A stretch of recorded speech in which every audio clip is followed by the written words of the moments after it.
ఆడుకోవడానికి పోవడం. మన ఎస్పీ గారితో మాట్లాడి చెప్తుంది, పిల్లలేమో పనులకు పోతున్నారు, వీళ్ళు చేసుకుంటున్నారు, పిల్లలను ఆడుకుంటున్నారు.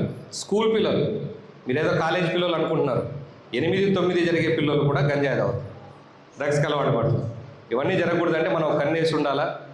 మనకు కనిపించేటట్లే ఆడుకుంటూ ఉండాలి పిల్లలు. కంప చెట్ల కిందికో వెనకలకో దొగలకు పోకుండా చూసుకోండి. ఎక్కడన్నా ఏదైనా ఉంటే వాళ్ళకి కన్నేసి ఉండండి.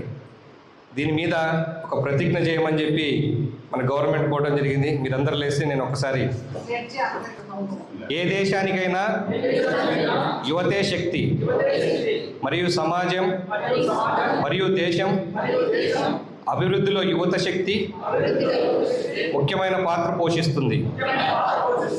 కాబట్టి డ్రగ్స్ ఫ్రీ ఇండియా క్యాంపెయిన్లో గరిష్ట సంఖ్యలో యువత చేరడం చాలా ముఖ్యం.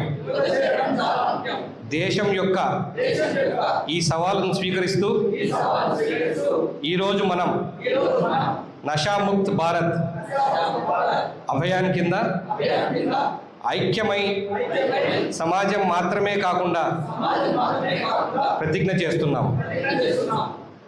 కుటుంబం, స్నేహితులు, కానీ మనం కూడా డ్రగ్స్ రహితంగా ఉంటాము.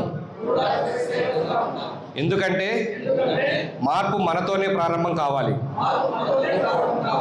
కాబట్టి మనమందరం కలిసి మన జిల్లా, కడప జిల్లాని, మన ఆంధ్రప్రదేశ్ రాష్ట్రాన్ని, మన ఊర్లని డ్రగ్స్ రహితంగా మార్చేందుకు గట్టి నిర్ణయం తీసుకుందాం. నా దేశాన్ని మారక ద్రవ్యాల రహితంగా మార్చడానికి నా శక్తి మేరకు నేను చేయగలిగినంత చేస్తానని ప్రతిజ్ఞ చేస్తున్నాను. Thank you. జై హింద్.